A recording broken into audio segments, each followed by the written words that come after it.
and I'm excited to moderate today's discussion with Charles Fisher, Unlearn's founder and CEO. If you have any questions during today's webinar, we've reserved some time at the end for a Q&A session. Excuse me. So please hit the Q&A button at the bottom of your screen as soon as you think of your question. This webinar will be available on demand tomorrow to rewatch or share with colleagues. And now I'll pass it off to Charles to get us started. Charles? Yeah, thank you. So today's webinar is about what I'm calling the catastrophe of statistical learning. And it's going to be more of I don't know, sort of a seminar, kind of informal discussion focused around sort of topics and why the intuition for modern machine learning methods like neural networks is different than what a lot of people, including myself, were taught in early days of learning about statistical modeling. And so I'm going to switch over to share some slides. And I'd like to start off the presentation with a bit of a story from a different field, because I think that it's actually an interesting parallel. My actual exposure to these topics both in statistics and then eventually in machine learning and artificial intelligence came through physics. So I was educated as a physicist, and it was probably 2012 when I first got introduced to sort of modern machine learning and artificial intelligence, and it was very different than what I had expected. And what I mean by that is that there was a set of beliefs that I had learned about predictive modeling when I was learned from statistics classes and other sources that didn't seem to coincide with what people were doing in the field of machine learning and AI. And so as I moved into becoming an AI researcher, there were a number of things that I had to unlearn, intuitions that I had to eventually realize were incorrect. And so one of the things that this reminded me of, given my background in physics, is something called the ultraviolet catastrophe. And so this is a short story here, but in the early days, not early days, but in the early 1900s, there was something that people discovered was horribly wrong with physics. And this started by looking at something called black body radiation. So we take, let's say like a cast iron pan, and we heat it up. And as you heat it up, it starts to radiate. And so you might see it turn red, for example. And then we can measure the amount of radiation that it's putting out at different wavelengths. And so obviously you could feel it putting out infrared radiation because it's hot. You could see it putting out visible radiation because it turns red. And so you can measure this. And the prediction from classical physics was that as you go to shorter and shorter wavelengths, the amount of energy that would be radiated by such a thing would just continue to increase. But that just doesn't fit with what people observe in the real world. So in fact, as you go to shorter and shorter wavelengths, the energy doesn't increase forever, increases to a point, and then it starts to decrease. And it starts to decrease at this point of the ultraviolet spectrum of radiation. And so physicists saw this in the early 1900s, and they realized, because of this observation, that the classical picture of electromagnetism that people had been working on for hundreds of years, that it was wrong. And I think that's a really interesting parallel, because I think that this parallels a lot of where we're at today in terms of statistical learning. And one of the key messages that I would say is that at least to me from this parable, is that the idea of being wrong here is actually really good. So in the case of the ultraviolet catastrophe in physics, this gave us a whole new way eventually of looking at the world. Max Planck, Albert Einstein, they both won Nobel Prizes for the work which led to the resolution of this and the invention of quantum mechanics. So being wrong identifying something incorrect about a widely held theory, that's actually a great thing for science. That's what allows us to move forward. And I think that one of the challenges with these potential challenges to existing theories, these problems with some of our current theories of statistical learning, is it's not purely academic. There are a huge number of potential applications of machine learning and artificial intelligence in medicine. And we are seeing already how machine learning and AI-based methods are transforming a huge number of other industries, including applications that have really high stakes. Obviously, medical applications have high stakes, but so do self-driving cars. And there are, where I'm at in San Francisco, now fleets of hundreds of self-driving taxis that we can take around the city. And so why is it that we are seeing so much skepticism and resistance to applying AI, particularly in medicine? I think we see more resistance in medicine and even in medical research than in most other fields of science. And I think it's an interesting question as to why that is. And I have a hypothesis.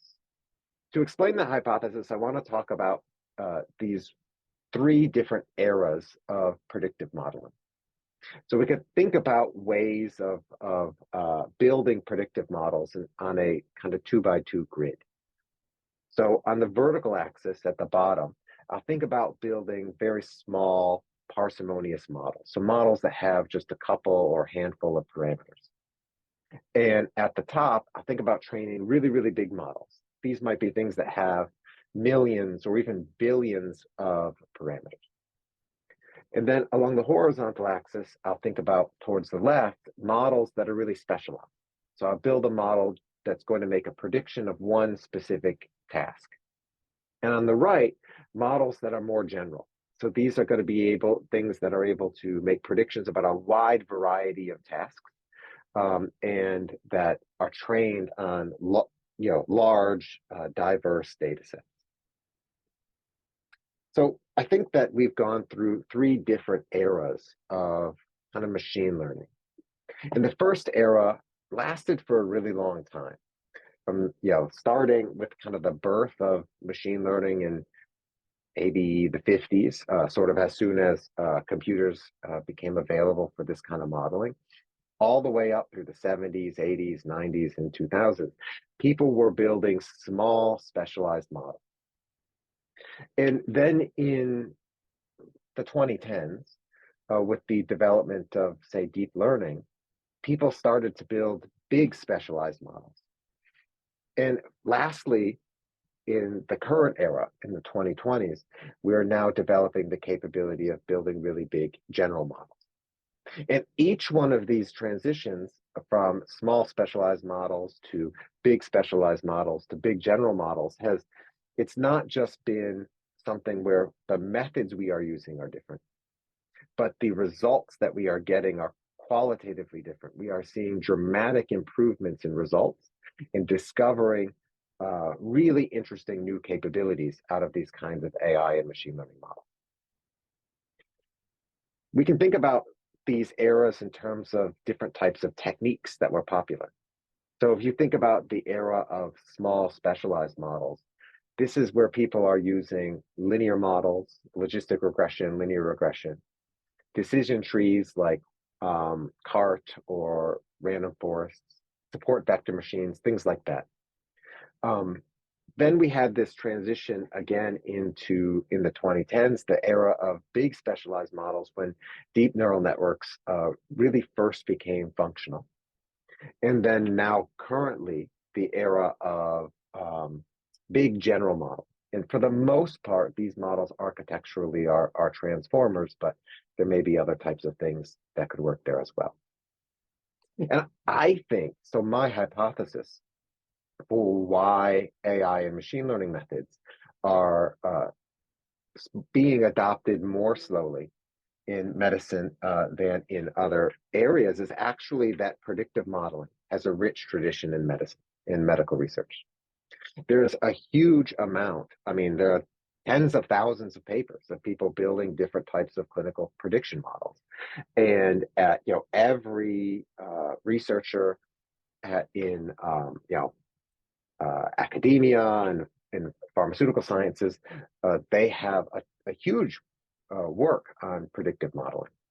But the vast majority of that work over all of these decades has focused on kind of these types of techniques like linear models, decision trees, things like that. And the result is that if you bring your intuition from that particular era and try to apply it into these new types of models, it falls apart.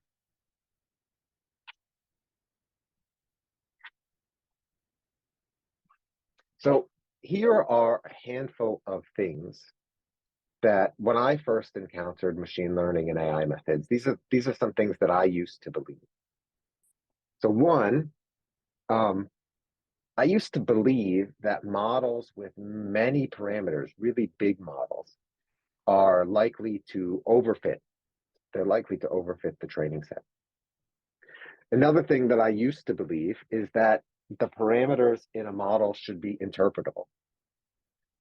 And a third thing that I used to believe is I used to think it was important that a model was actually trained on data relevant to its intended use. And over the past, couple of, say 10, 15 years, I've come to realize that these things that I used to believe that I think in a lot of ways sound intuitive are in fact mostly wrong. And getting sort of past this intuition is a really key part of the really revolution that we're seeing in machine learning and AI methods today.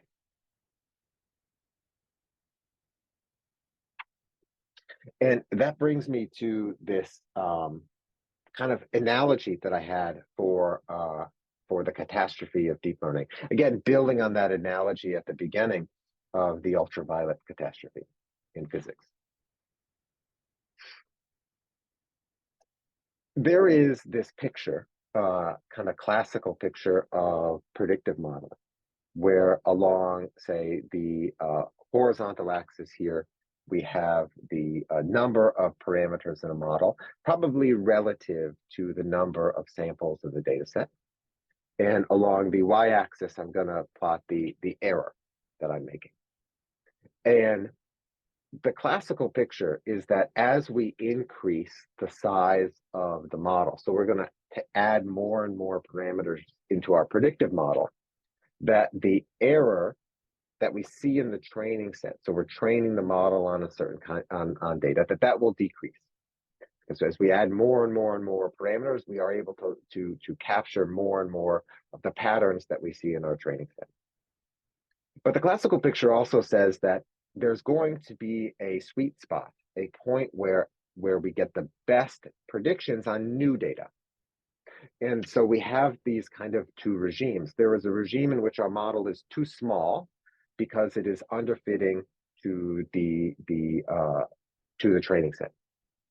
And then there is a regime in which our model is too big, in which it is overfitting.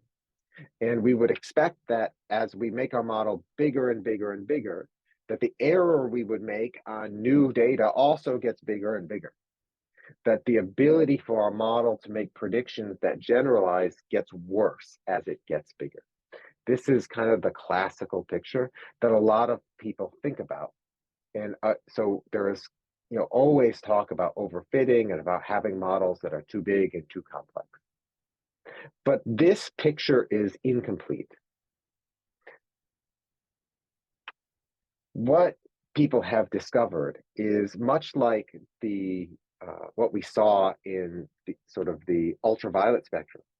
The error of a model as you make it bigger and bigger and bigger, yes, it does indeed start to go up, and it actually goes up at the point in which the number of parameters in the model is equal to the number of samples in the data set. But if you continue to increase the number of parameters in the model beyond that point, then the error comes back down. This is something that is known as double descent, and I'll be talking about it more in a few slides. But the key point is that that classical picture, that as you get models that get bigger and bigger and bigger, they tend to overfit to the point where they do not generalize to new data sets, is wrong. In fact, as models get bigger and bigger and bigger, they tend to generalize better. So models that are really big actually generalize better than models that are small and parsimonious. That is the reality. And it is this disconnect between the classical picture of how big models should behave and the reality, both now theoretically and empirically, of how they really behave, that I call the catastrophe of statistical learning. And so, just to maybe define that a little bit more clearly, the catastrophe of statistical learning is the incorrect hypothesis that parsimonious, interpretable prediction models tend to generalize better than large black box prediction models. I think that this is something, again, that the intuition tends to, from classical learning theory, tends to suggest that this would be that small models would be better or generalize better, but in practice, this is not true. And being wrong is good. It opens the door to new ideas. And so what are these new ideas that allow us to gain an intuition about how these really big models work? Why is it that deep learning works so well when our classical intuition says that it should not? There are three ideas that I'd like to talk about over the next few slides. The first, which I've already introduced a little bit, is double descent. The second is something that I'm coining as the principle of minimal frustration. It basically means we want models that are easy to train, they learn easily. And the third is the scaling hypothesis, that models develop new capabilities as they get bigger. And these concepts, these three concepts, I think can form the core of a new kind of intuition for understanding why deep learning works and how it's different from those that sort of generation one era, the era of small models. So let's first talk about double descent. The old intuition is that models with many parameters are likely to overfit the training data. The new intuition is that adding more parameters to a model often makes it generalize better. So let's take a look at some example data.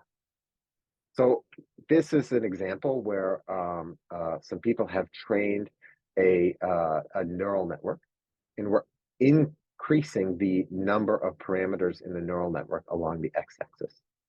And we're then going to look at the train and test error, so the error along the y-axis. And the expectation that people, I think, in machine learning have is that as a model gets bigger and bigger, the error is going to decrease. And that's kind of contrary, again, to this expectation from classical statistical learning theory, where the model's going to, initially, the test error will decrease, but then it will go back up as the model gets bigger. And what's really observed empirically is something that's a compromise of those two things. So we have this point that people call double descent, which is the model gets bigger and initially the test error decreases. And it decreases to a point of local optimality. And then it starts to increase. And so it is indeed, there's a regime in which making the model bigger makes it generalize worse. But if you just continue on beyond that point and just keep making the model bigger and bigger and bigger, the test error decreases again. And this is sort of this point of double descent.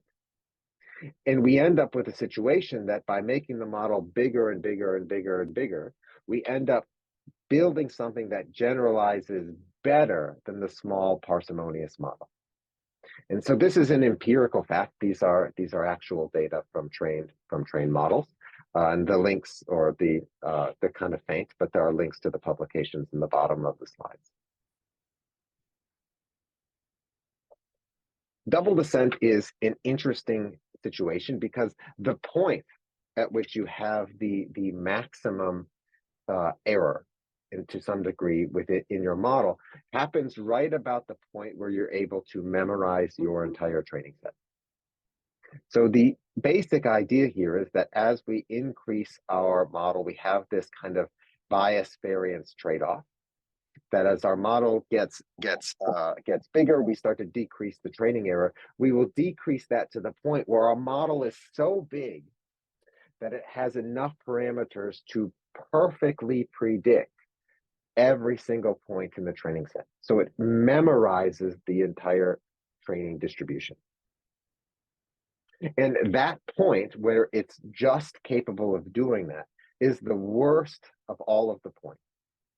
And if we actually continue on beyond the point where our model is actually capable of memorizing all of the training set, its performance on the test set will continue to get better.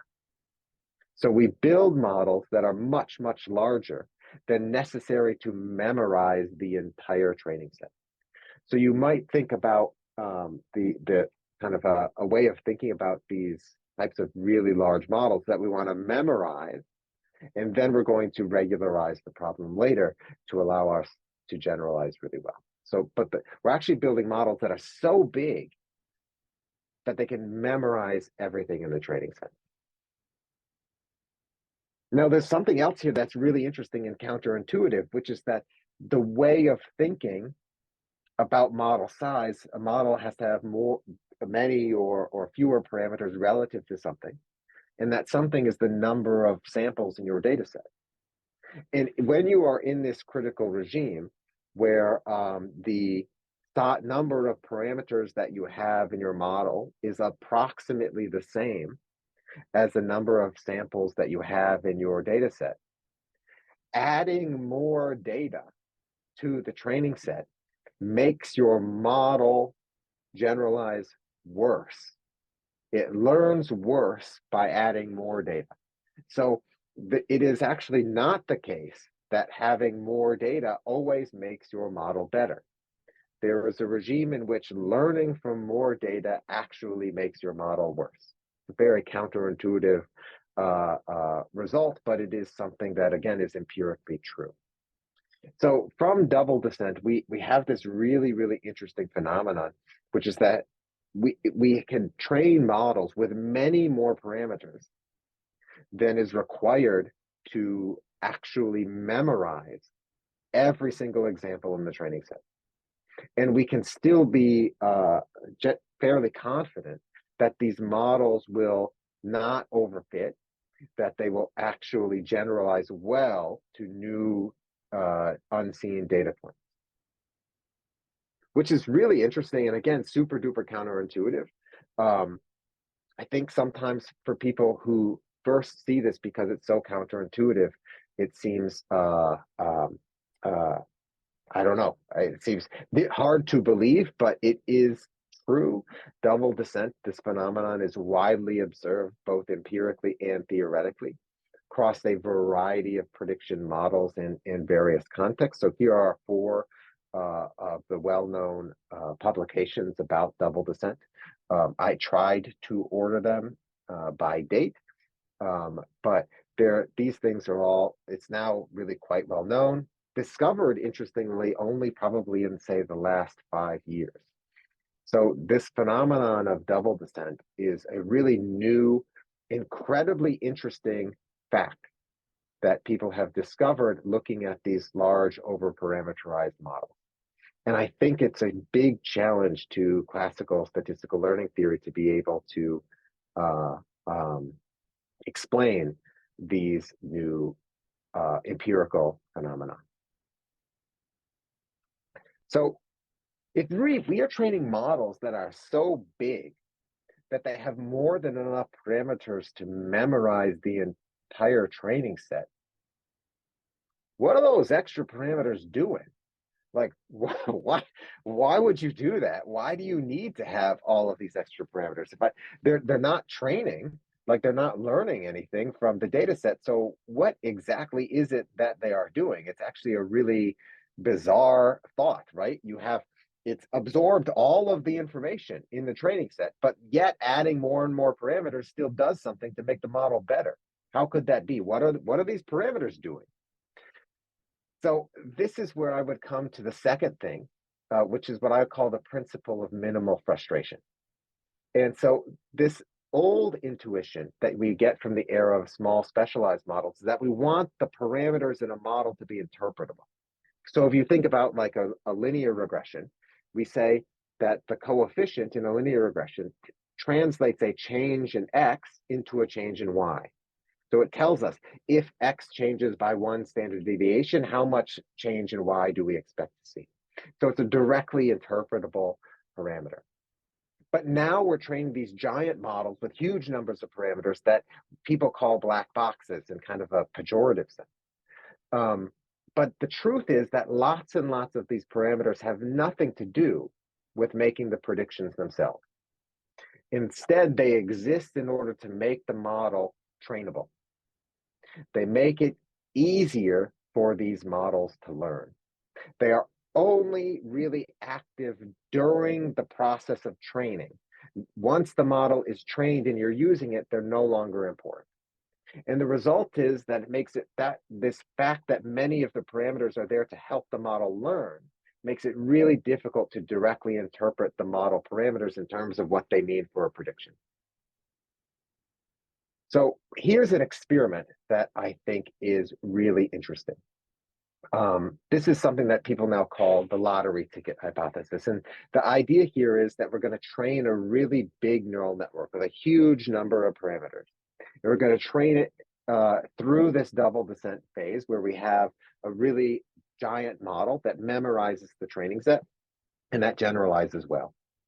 Then we're going to take that trained model and we're going to cut away lots and lots of connections. It turns out that after the model is trained, lots of the connections don't do anything and you can cut them away. So we're going to set lots and lots of the parameters in the neural network to 0. And we're going to end up with a relatively small and parsimonious neural network that has pretty much the same predictive power as our large model. And then you might say, okay, well, it's possible then to have a small parsimonious model that performs as well as the big general model. What we're going to do next is actually randomly reinitialize all of the weights of that neural network, keeping its pruned structure. We're going to try to retrain it. So we're going to take our big neural network, we're going to sparsify it, we're going to randomly reinitialize and then train with that same connectivity. And what happens is the model fails to relearn. So a model that is big is able to learn, able to reach a point of low prediction error, but a model that is small is not.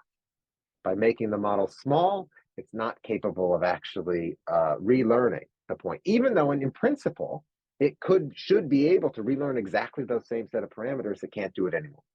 So there's something about being big that allows these models to learn better than small models. So let me give you an analogy. Let's imagine that we're walking across the landscape. You're on a hike. And the goal is you're looking to find the lowest point on this landscape. So you're trying to find some valley, walk down into the valley to the lowest elevation. But you're only allowed to move north, south, east, or west. And then let's say you're walking along and you encounter a cliff. What do you do? Well, if you're only allowed to move north, south, east, or west, these are the only 4 degrees of freedom you have, you encounter an obstacle, then you have to walk all the way around it. And that could take a very long time, walk all the way around like a canyon or a cliff. But what if you could just move in a different direction? You add a new direction that you're capable of moving, say vertically. You have a rope, you rappel down the cliff, and you're on your way. So adding in these additional directions into a model, these additional parameters, degrees of freedom, they give you the ability to move more easily around obstacles that you encounter. So while the model is learning, it is kind of flowing down this kind of loss landscape, and it's encountering these barriers. And if we have extra dimensions that we are capable of moving in, then it's very, very easy to go around these barriers. So by making a model bigger and bigger and bigger, by adding more and more parameters to it, we give it more directions that it can move, and we make it easier for it to learn. This is an example of illustrating this phenomenon sort of quantitatively. So modern neural networks have these extra parameters in large part to open up new directions for the learning algorithm so that they can go around obstacles. Here's an example of I should say, this is not just the fact that they're big. People are designing neural networks in such a way that the architectures have this quality, that they find it more easy to go around different obstacles.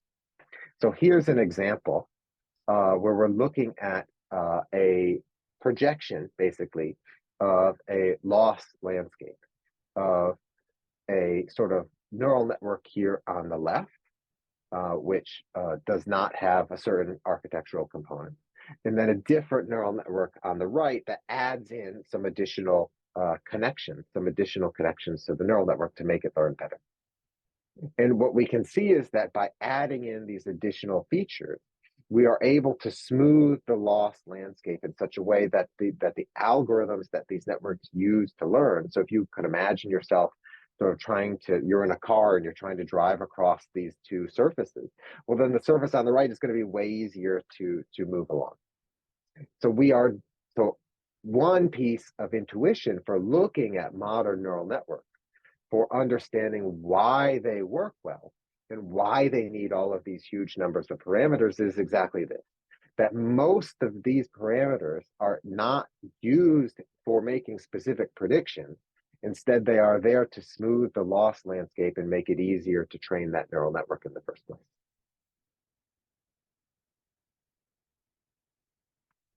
So the last piece of intuition is what I'm going to call the scaling hypothesis. This is probably the least understood of the first two things that I said. Double descent, now that's relatively understood, can be empirically shown in lots of different circumstances, and theoretically can be shown. People can build mathematical models of that. That principle of minimal frustration, I think that's fairly well understood. That's a sort of traditional way of thinking about optimization of loss functions. But the scaling hypothesis is really new. The old intuition would be that if we want to build a model, say I want to build a model that's going to make predictions for patients with Alzheimer's disease, I would really want to get as much data about patients with Alzheimer's disease as possible. And my focus would be on building something specialized that learns from as similar of a patient population as possible. The new intuition is just to build the biggest possible data set you can find.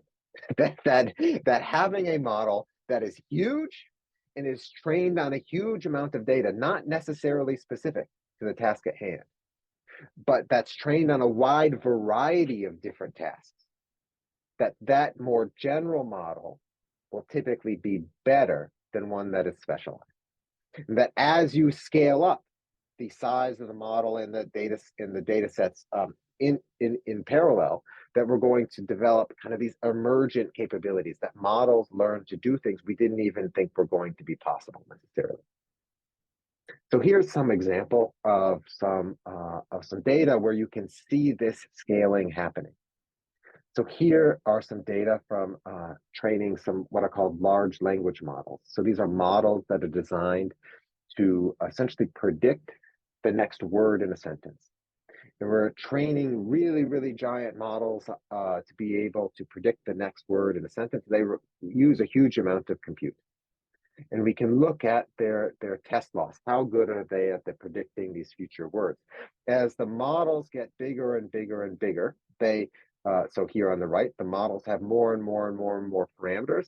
The test loss, the loss on new unseen data, just continuously decreases. Same thing, as we are training on more and more and more data, okay, this test loss is continuously decreasing. And we can put both of these two things, because the bigger the model and the larger the data set size, the more compute it takes. And so we can plot those two things in terms of this x-axis of the number of compute versus how good your model is. So what we can find is that as you scale up in tandem, the size of the data set and the size of the model at the same time, and build these really, really high compute models, we get better and better and better at these things over time. And what it turns out is that we are developing some really amazing emergent capabilities. And so I just wanted to give one example, and I'm sure that many people who are showing up to this talk about the catastrophe of statistical learning have played around with some of these things with large language models. And for example, here's something from ChatGPT that I thought was really amazing.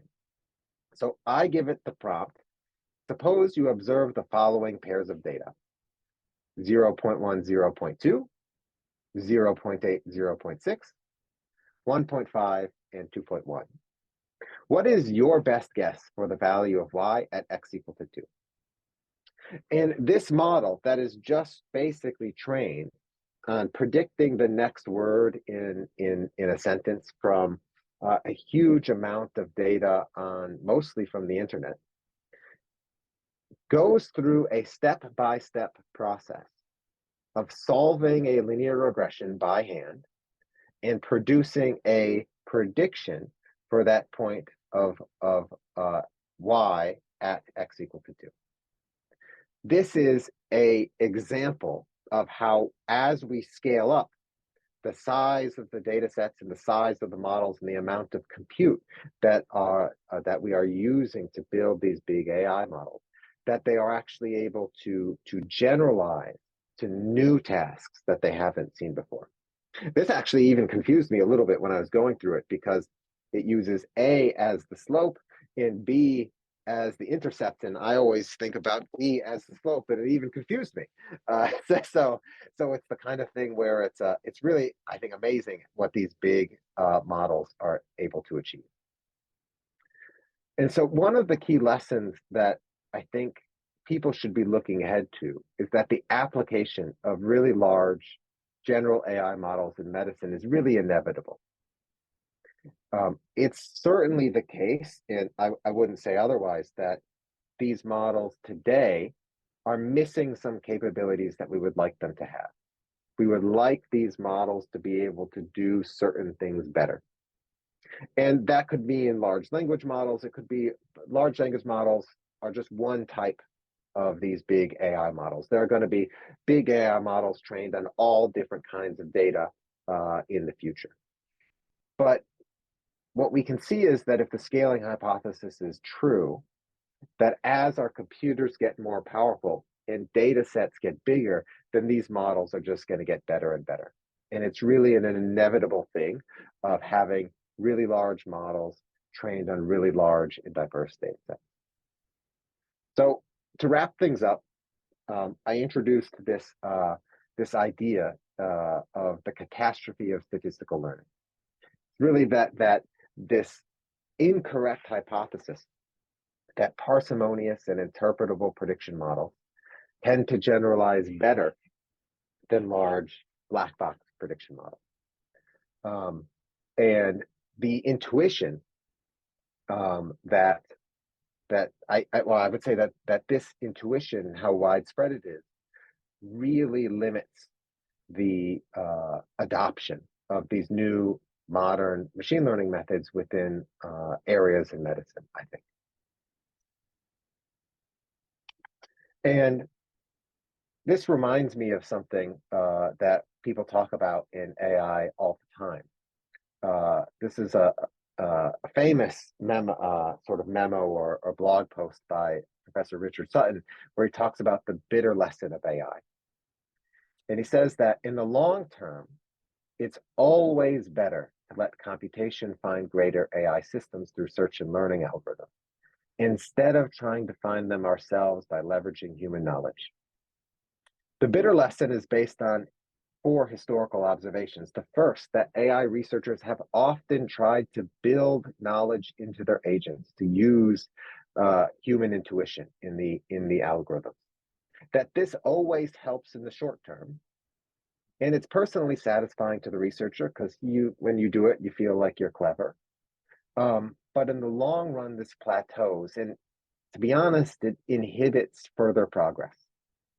And real breakthroughs eventually arrive by an opposing approach, which is just based by scaling computation by search and learning. So scaling bigger models on bigger data sets. And the eventual success is tinged with bitterness. This is why he calls it the bitter lesson, because it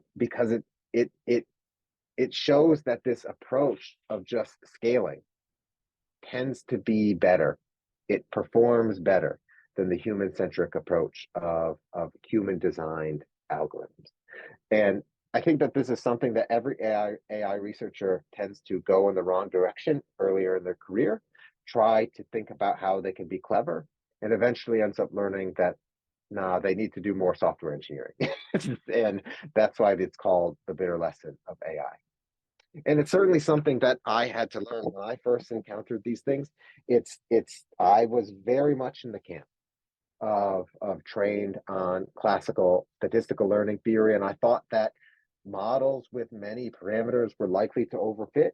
I thought that I wanted to build models that were interpretable, that were human-centric, in the kind of language there of Sutton, and that it was really, really important that I needed to make sure that I was training a model only on data from its relevant to its intended use. And again, I kind of realized that these things are wrong, but I've also come around to the idea that being wrong is good, that this opens up whole avenues of research that I think people didn't think were going to work. And in fact, actually, these very large neural network models, there's a period of time from the 1980s and 90s that people call the AI winter, where it was very, very difficult for academic researchers to pursue research on these models because people thought that they couldn't possibly work because of believing these incorrect things of the catastrophe of statistical learning. And now I've come around to believe some new things. So one, I've learned that because of double descent, adding more parameters to a model often makes it generalize better. I've also learned that this principle of minimal frustration, that many of the parameters in the model are there to help it learn, to make it easier to train, not because of something about their role in an actual prediction. And that makes it really, really difficult to directly interpret the parameters of a model. It also means that if I try to force my model to be interpretable, I'll lose the ability to train it. These things are at odds with each other. And then the last thing that I've come to learn is that it's usually better to train a model on a wide variety of tasks than on any one specific task. So if we can simultaneously scale the amount of data that we're using and the size of our model, that we can develop models that have emergent capabilities that are much better than we initially thought would be possible. And I think that there's a huge opportunity in medicine and medical research for leveraging this new intuition and developing modern machine learning methods and getting them adopted into problems in medicine. So again, today's talk was pretty high level and well, hopefully it was fairly high level and somewhat kind of like a university seminar style talk, not so much about the work that we're doing at Unlearn, but more just about the science of machine learning. So we have a few minutes and happy to take some questions if I'm able to answer them. Perfect. Thank you so much. I can tell from the audience Q&A coming in that people are definitely intrigued and find a lot of this content very provocative, interesting. So I'm just going to jump right in with some questions here from the audience. So sampling and data points appear important. What is the impact of data integrity and good data? So it's certainly the case that training on bad data is bad, of course, right? I think if we take a couple of examples of things from some of these really, really big models that are kind of in the news, if we are thinking about, say, a large language model that's trained on the entire internet, which a lot of them are, they learn to predict the next word, and they see lots of examples of content that we don't want them to actually generate, right? There's all kinds of things that the raw models, which are actually usually not directly released to the public, but there's all kinds of things that these models will say, text they'll generate, that are toxic or that are considered bad. And so the typical approach that people are taking to those models is that you train the model on the really, really enormous data set, and then you fine tune it to have behavior more closely aligned with what you want to see. So people actually talk about the first task where you're predicting the next word. People actually refer to that as pre-training the model. They don't call that training the model, that's pre-training.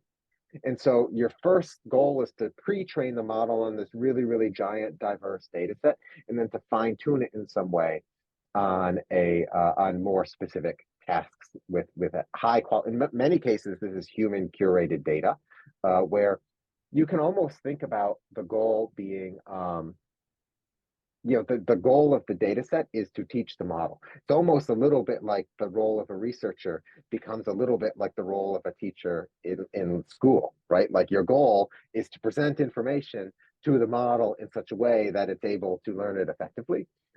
And that's a really interesting anyway, that's a really interesting question. Perfect. All right. Well, we have another one here. This idea feels counterintuitive to endpoint selection for clinical trials.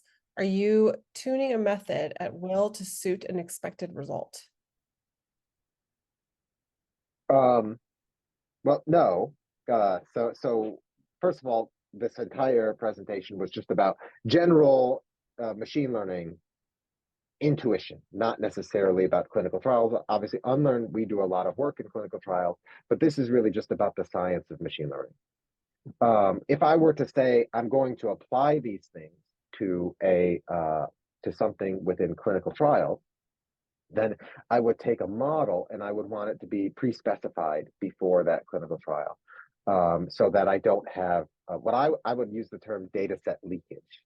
So what you don't want is you don't want any of the things you want to predict, the things you want to test and evaluate your model's performance at. You don't want any of that to leak into the training set. So if it leaks into the training set, the model memorizes the training set, and then it's obviously going to perform really well on those things because it saw that before. So you really want to make sure that for the things where you really, really, really care about evaluating the model's accuracy, that it's not seen those things during training. I think that's very, very important. So in the context of like, if we were doing these types of things for a clinical trial, you're taking all of the data that you can, as much data as you can possibly find, and you are training a model on it. And if that clinical trial starts on a Friday, okay, then I'm going to stop training that model, freeze it on a Thursday, right? So the day before, like I'm freezing it, making sure that none of the data that is being collected in that clinical trial is for sure getting back into training that model. So the model's frozen, locked, pre-specified, as is everything else in the clinical trial. So there are absolutely ways in which we can apply this intuition in these kind of large models, even into these situations like clinical trials, where we want to make sure that there's no chance of data leakage.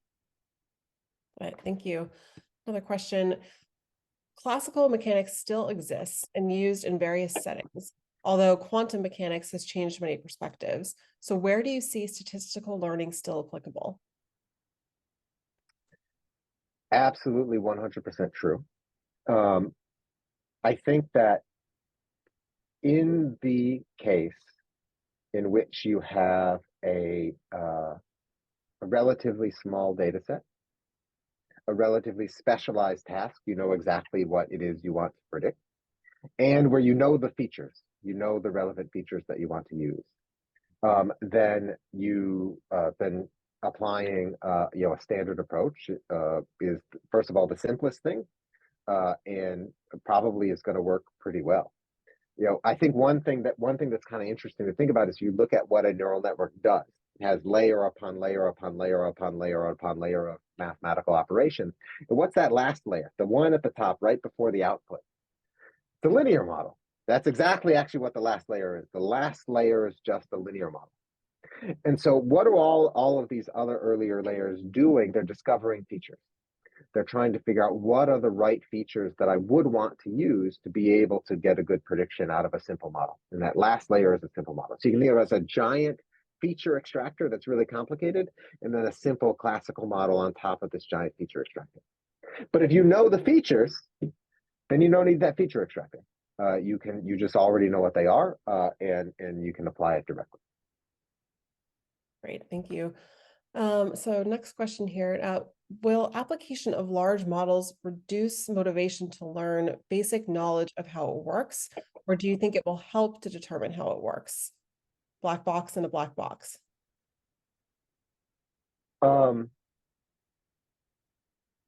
It's an interesting question. I don't know whether or not. So I think that it opens up a whole new field of study, which is how do big machine learning models work, right? So some of the things that I talked about today, double descent, minimal frustration, scaling hypothesis, these are things discovered in just the last few years.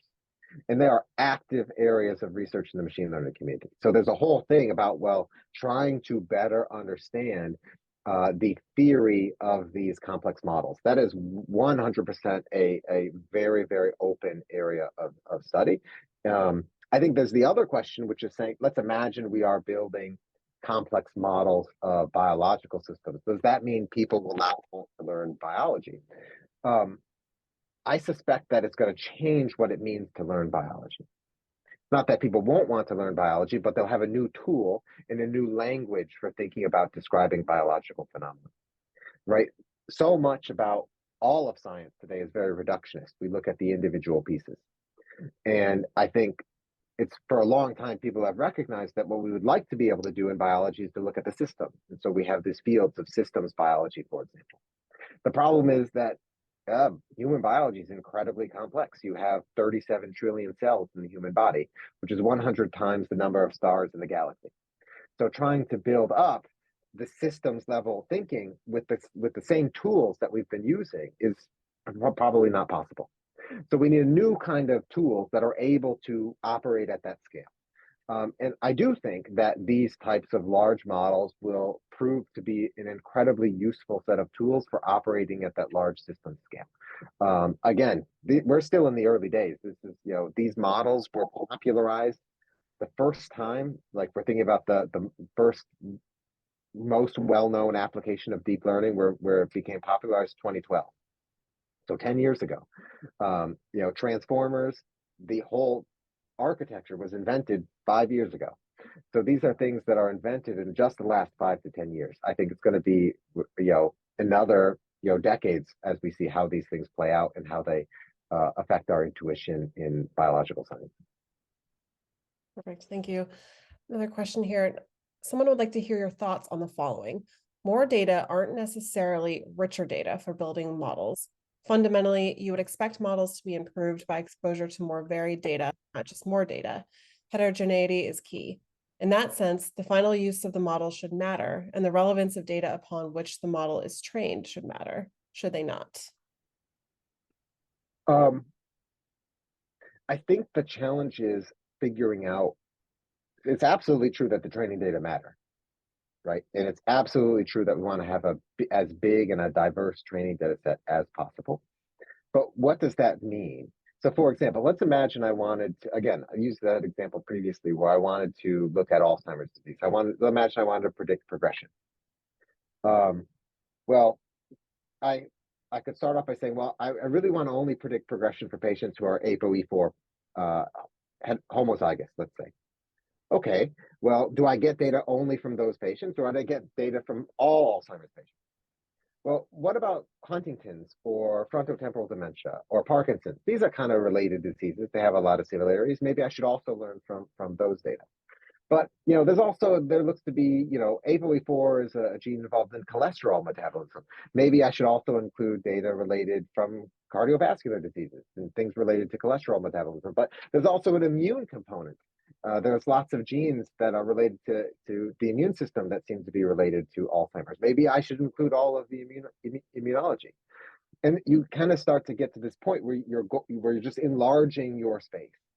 And rather than thinking about, I think so much about, you can even go out beyond medicine and say, well, if I'm going to be looking at time series, are there common phenomena of all time series?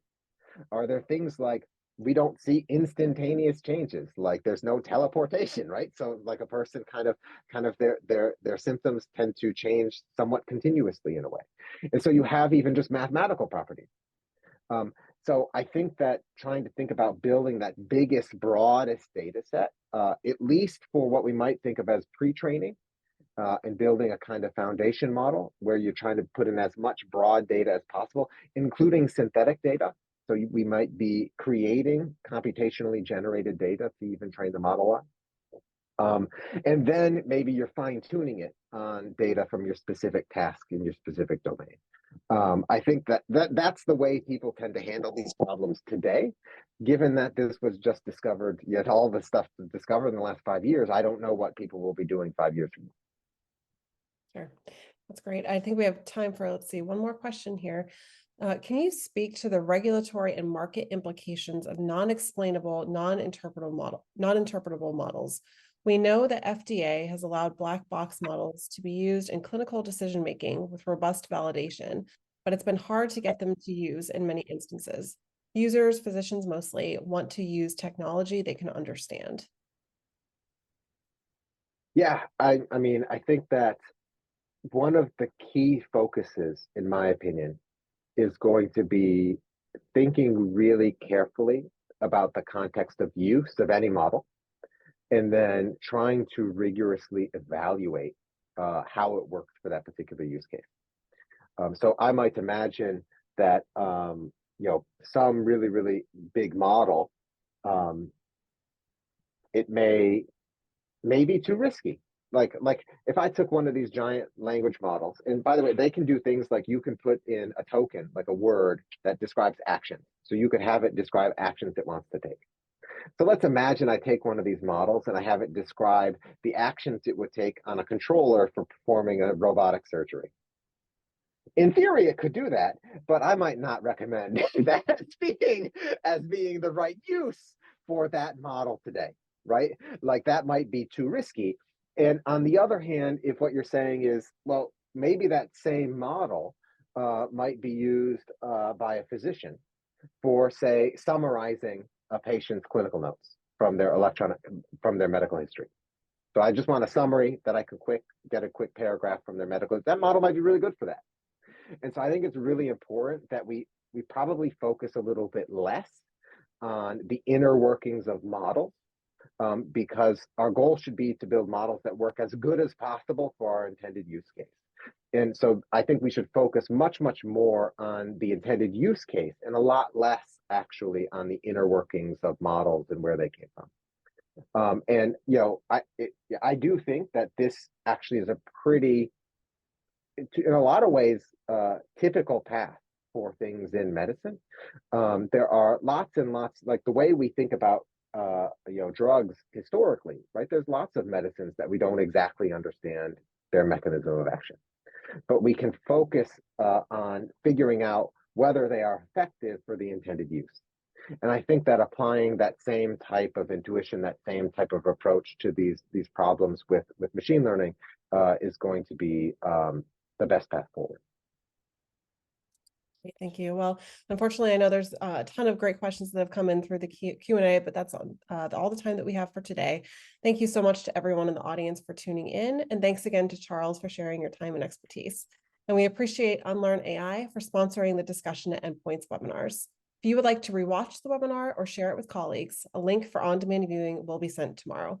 I'm Carrie B. Ball for Endpoints News. Thanks for joining us, and we hope to see you at a future Endpoints webinar.